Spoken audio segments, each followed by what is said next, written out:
नमस्कार, मी अंजली पाटील आपल्या सगळ्यांचं मनापासून स्वागत करते. आज आपण लेमन स्क्वॅश बनवणार आहोत. तर त्यासाठी मी हे काही लिंबू घेतलेले आहेत. 13 लिंबू आहेत. स्वच्छ धुवून पुसून लिंबू घेतलेले आहेत. आपल्याला ह्या लिंबूच्या संख्येशी काही देणं घेणं नाही आहे. आपण ह्याचा ज्यूस काढणार आहे आणि ज्यूसच्या प्रमाणात पुढची आपली प्रोसेस राहणार आहेत. आधी लिंबू चिरूयात. लिंबू चिरून झालेले आहेत. ह्याचा आता आपण रस काढून घेऊया. 1 बाउल रस निघालेला आहे.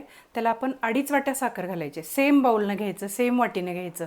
जे काय प्रमाण तुम्ही कप वाटी वापराल तेच साखरेसाठी पण वापरायचं. तर साखर आपण 2.5 वाट्या घेणार आहोत. ते एका भांड्यामध्ये काढून घेऊया.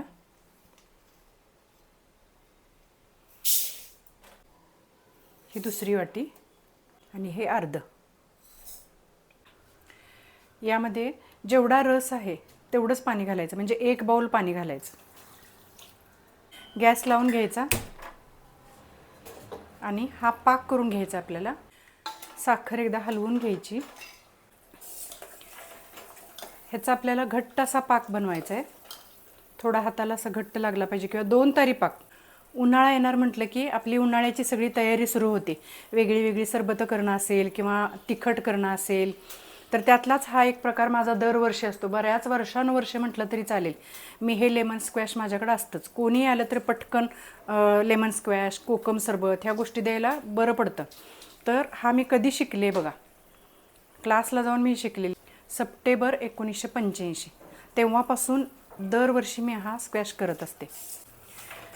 यूट्यूबच्या निमित्तानं जुन्या वह्या, जुनी कात्रणं सगळं बाहेर निघायला लागले. जुन्या आठवणी सगळ्या ताज्या होतात. पूर्वी कसं यूट्यूब नव्हतं. सगळ्या मॅगझिनमधली कात्रणं, पेपरमधली कात्रणं किंवा अशा लिहून ठेवायचं. अशा बऱ्याच माझ्याकडं जुन्या वह्या होत्या. आता थोड्याच राहिलेत. बाकीच्या सगळ्या डिस्कार्ड करून टाकल्या. आता हा घट्ट होत आलेला आहे पाक. याच्यामध्ये आपण सायट्रिक ॲसिड अर्धा चमचा घालणार आहोत. तुम्ही म्हणाल आता लिंबू आंबट असतो तर परत सायट्रिक ॲसिड कशासाठी? तर हा पाक आहे तो क्रिस्टल क्लिअर होण्यासाठी, एकदम क्लिअर. आणि शिवाय साखरेचे जे क्रिस्टल्स बनतात नंतर तळाशी आपल्याला परत साखर बनल्यासारखी वाटते बघा कधी कधी, जेव्हा आपण घट्ट पाकामध्ये काही करतो तेव्हा. तर तसे परत क्रिस्टल्स होणार नाहीत ह्या साखरेचे. शिवाय ह्या पाकाचा कलर असा थोडा मिल्की, क्लाउडी किंवा आपण दुधी म्हणतो ना, दूधकट असं. तर हा सायट्रिक ॲसिड घातलं की एकदम म्हणजे एकदम असा क्रिस्टल क्लिअर होतो. स्वच्छ असा पाक आपल्याला मिळतो. तसंच सायट्रिक ॲसिड प्रिझर्वेटिव्हचं सुद्धा काम करतं. आपण ह्याच्यामध्ये दुसरं कुठलं प्रिझर्वेटिव्ह आपण घातलेलं नाही आहे. नॅचरल प्रिझर्वेटिव्हचं काम लिंबू ऑलरेडी करत असतं, सायट्रिक ॲसिड करतं, साखर करते. त्यामुळे आपण दुसरं प्रिझर्वेटिव्ह वापरणार नाहीत. हे तयार झालेलं स्क्वॅश आपण फ्रीजमध्ये ठेवायचं आहे, बाहेर ठेवायचं नाही. जर तुम्हाला बाहेर ठेवायचं असेल तर तुम्ही प्रिझर्वेटिव्ह वापरा. प्रिझर्वेटिव्हसुद्धा एवढ्या सरबताला 1 पिंच वापरायचं, फक्त 1 चिमूटभर, जास्त वापरायचं नाही. आणि लोकल मार्केटला तुम्ही गेला आणि फूड प्रिझर्वेटिव्ह म्हटलं की ते देतात. तुमच्याकडं जर सायट्रिक ॲसिड नसेल तर आपण जो लिंबू रस काढून ठेवला आहे त्याच्यातला 2 चमचे लिंबू रस आपण ह्याच्यात घालायचा आहे, म्हणजे आपला पाक क्लिअर होईल. ॲक्च्युली सायट्रिक ॲसिडसुद्धा लिंबूपासूनच बनवलेलं असतं. आपण त्याला लिंबू सत्व म्हणतो, पण ते कॉन्सन्ट्रेटेड फॉर्ममध्ये असतं. त्यामुळं सरबताची चव वाढवण्यासाठी त्याची मदत होते. आता हे तयार झालेलं आहे, बऱ्यापैकी घट्ट झालेलं आहे. दाट असा जाडसर असं आपल्याला जाणवतं. किती घट्ट, बोटं चिकटत आहेत बघा, एवढं घट्ट झाले. गॅस बंद करूया. आता हे पूर्ण गार झालेलं आहे, अगदी गार झाले.